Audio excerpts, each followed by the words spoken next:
Entrepreneurialism thrives on problems. That's what we do. We solve problems.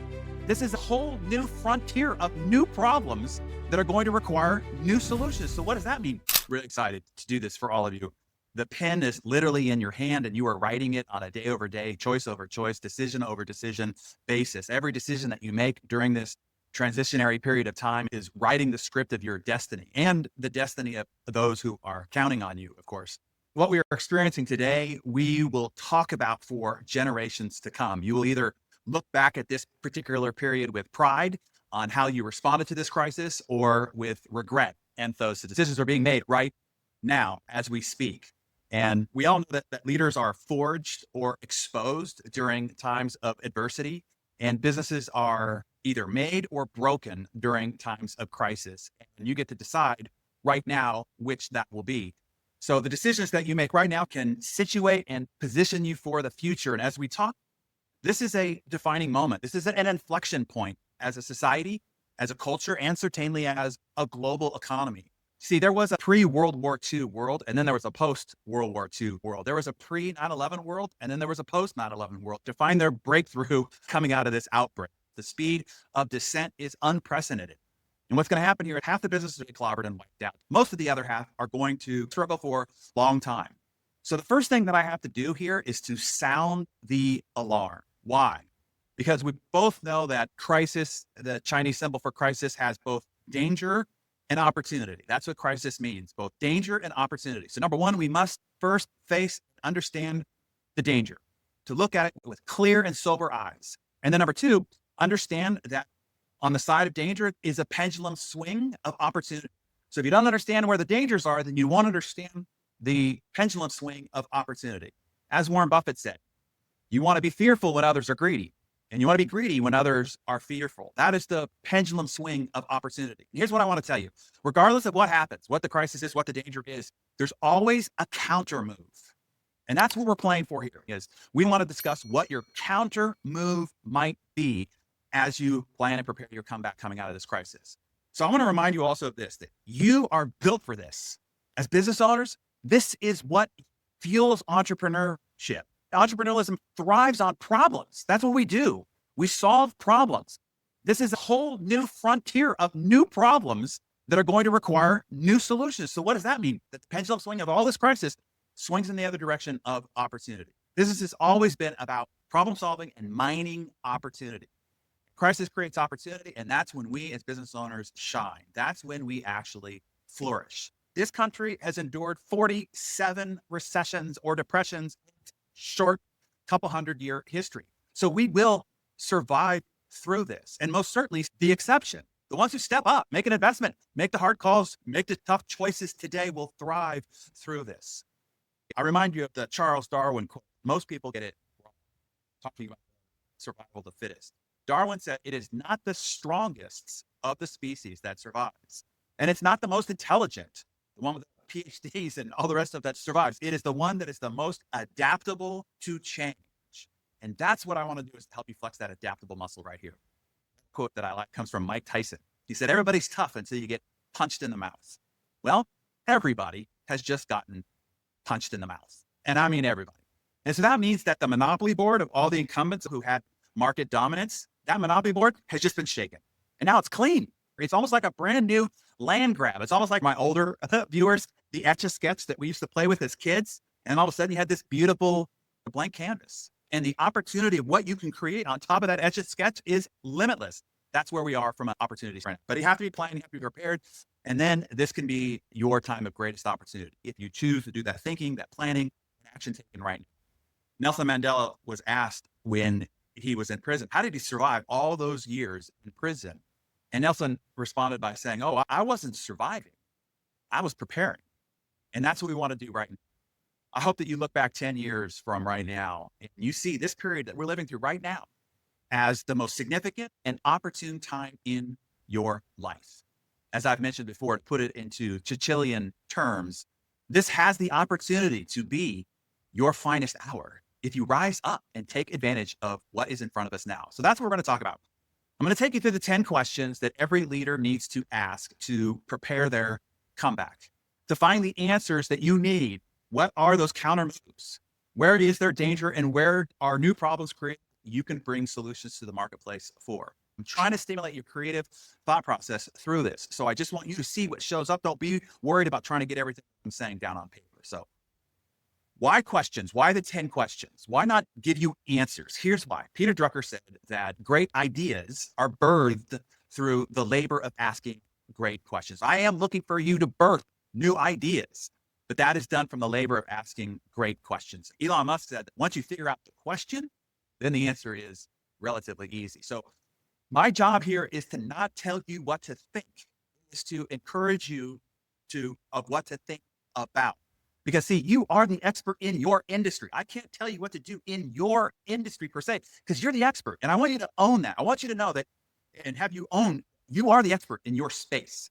But what you need are some outside ideas or ways of stimulating your creative process to stop looking at the narrow field of what you've been used to doing and bring new creative ideas that might be translated into your industry in order to find the game changer that you're looking for. So the best value that I can bring to you here is to point your mind and eyes in the direction of possible solutions through stimulating the right questions. And number two, to serve up references of how other companies are finding answers to these questions that will ignite your mind of possibilities as well.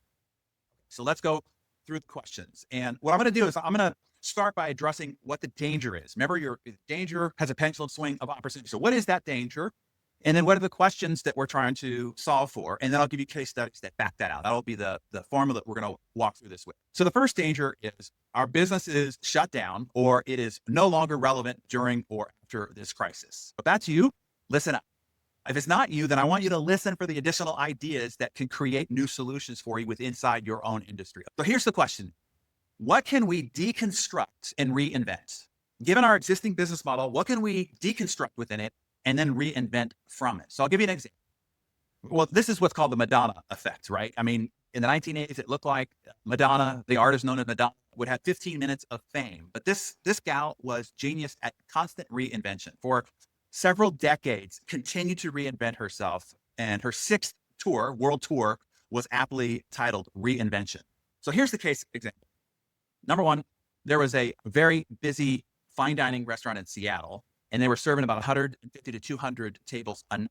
And obviously, when the shutdown happened and were unable to even open their doors by state and government mandate, they went from 150 to 200 to zero. Well, now what do? So they started asking themselves a few questions. Here's what those questions were. You might want to put them on yourself. What is the one result we are best at delivering? And their answer was great tasting that people love. The next question was, what hasn't changed? And their answer was, people still need to eat and they still want great tasting food that they love. And then the third question they asked is, what would we look like if we were starting from scratch today? Well, the answer was not a fine dining restaurant. So they quickly reinvented themselves by building 3 pop-up shops, and their business is thriving. So here's the question to ask yourself. What are the key skills of our enterprise? How about within different departments of your enterprise? You've got people within different departments that have really unique and very valuable skill sets. How might they be redeployed for essential services or current high demand marketplaces? All right, here's the next danger. We can no longer deliver our product or service during or after this crisis. Here's question number 3. What else do our clients need that we can help them with?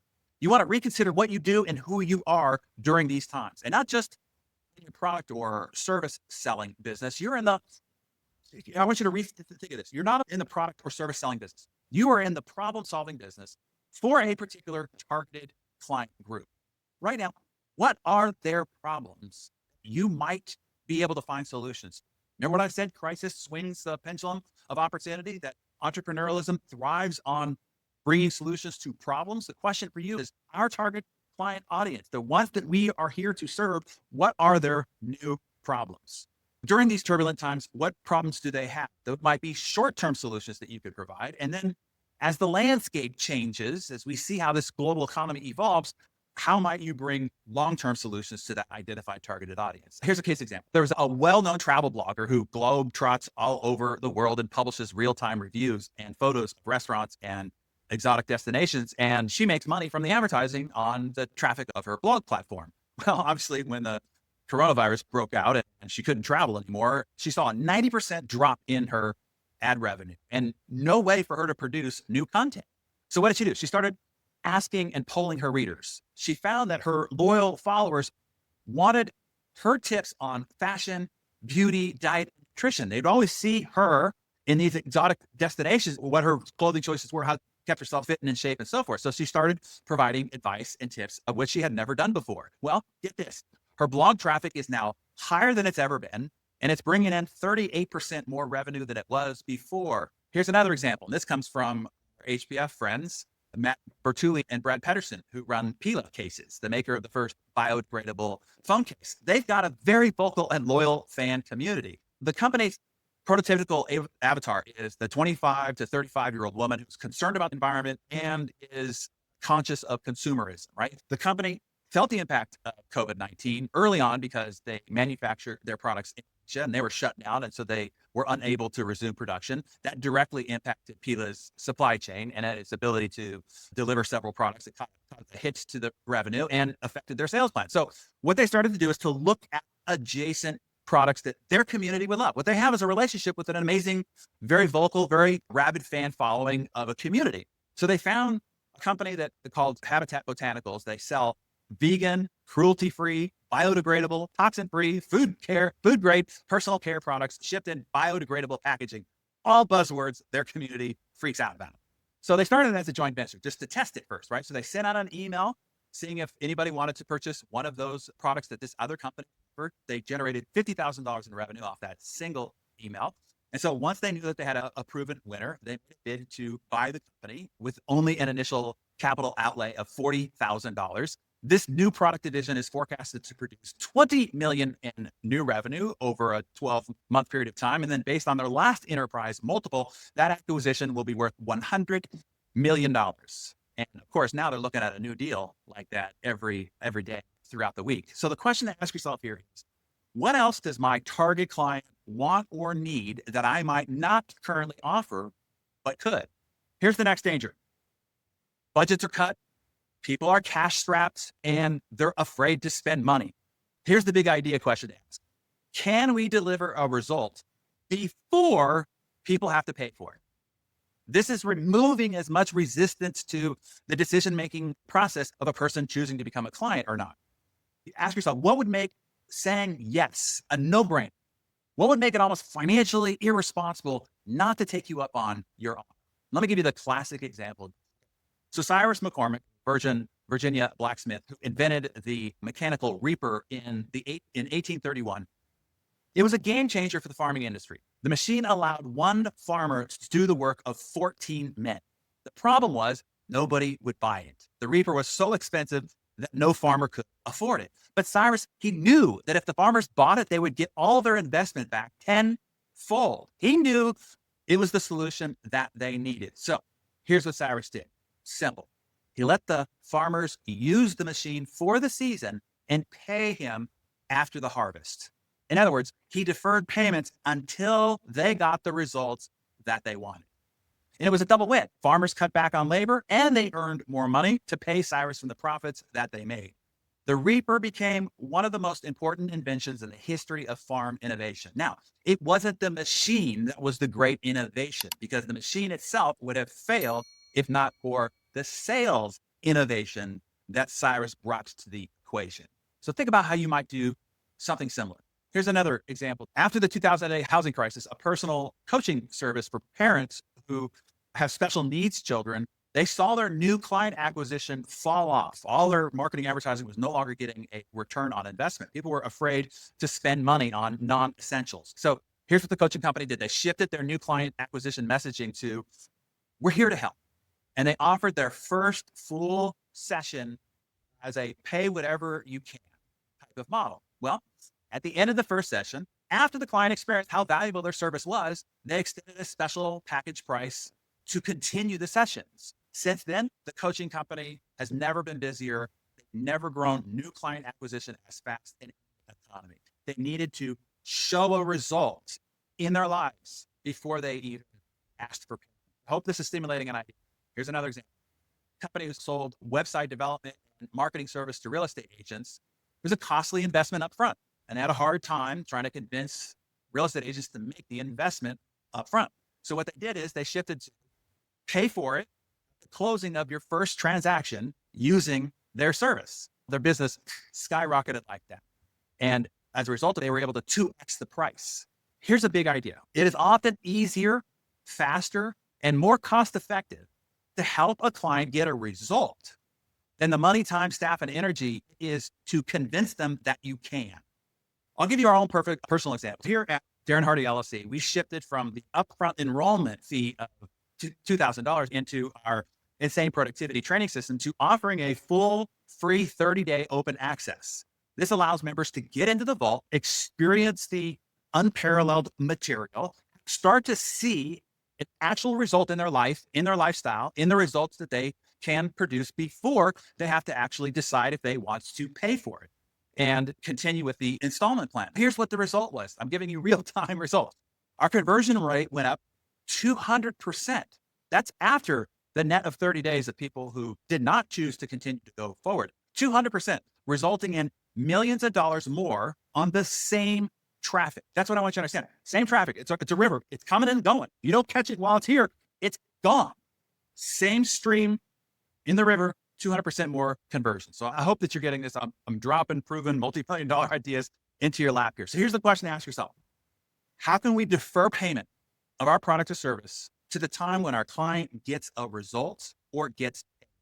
I want you to think really hard about how you might push it down the line a little bit. Even if it's not the ultimate result, some part of the result that you could push deferment of payment down there so that you can ingratiate, bring them into your home so that you can start building the trust relationship.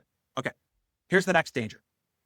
We're in a cash flow crisis. We need money now to sustain ourselves. Here's the question to ask. Can we pre-sell or bulk sell our product or service? So instead of selling your product or service one customer at a time, can you make a bulk price offer or an incentive to pre-purchase? Here's an example.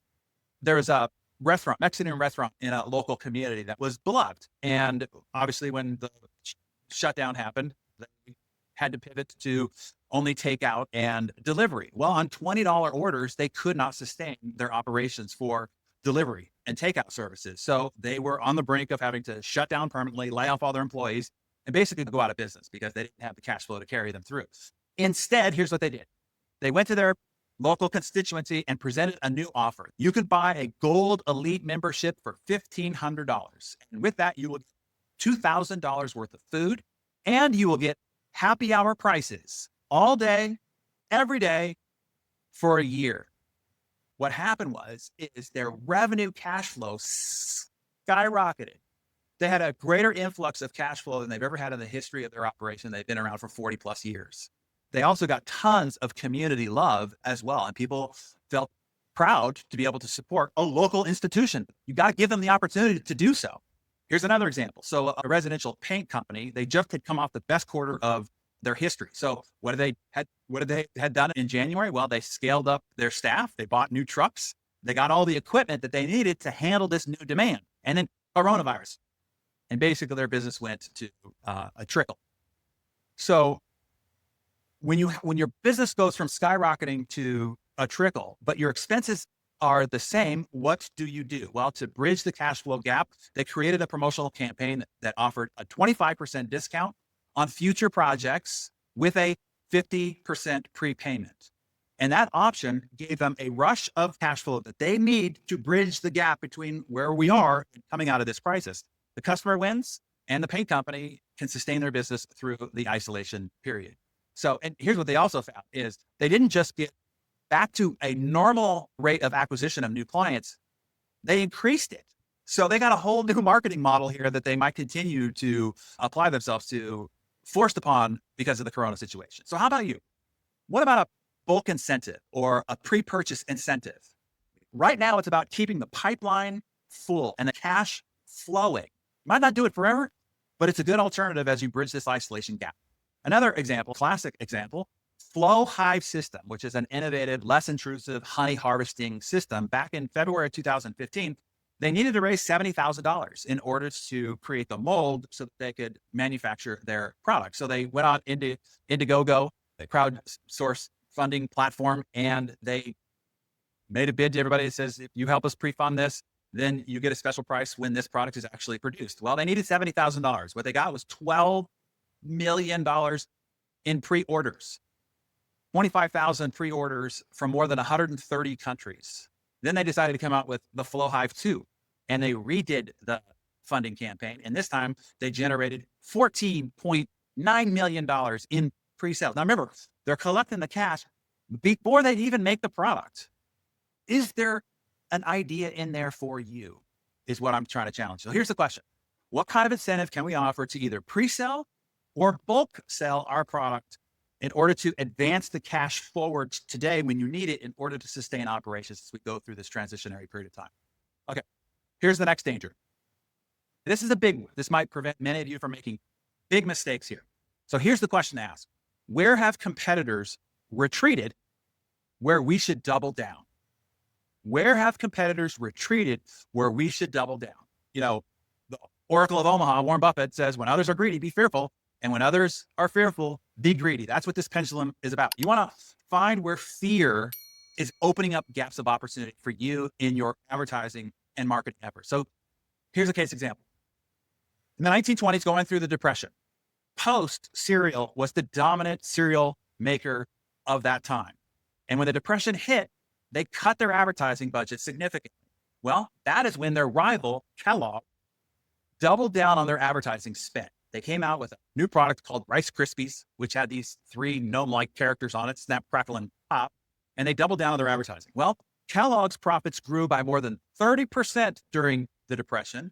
They became the category leader, and they have remained so ever since. Here's another example.